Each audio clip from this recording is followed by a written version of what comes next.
Samantala, mahigit 20,000 individual mula sa 3 rehiyon sa bansa apektado ngayon ng bagyong Marce.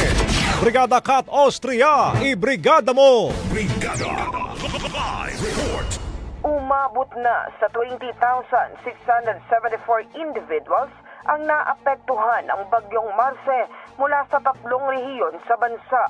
Sa pinakahuling ulat ng National Disaster Risk Reduction and Management Council, katumbas ito ng 7,233 families mula sa Region 1 o Ilocos Region, Region 2 o Cagayan Valley at Cordillera Administrative Region.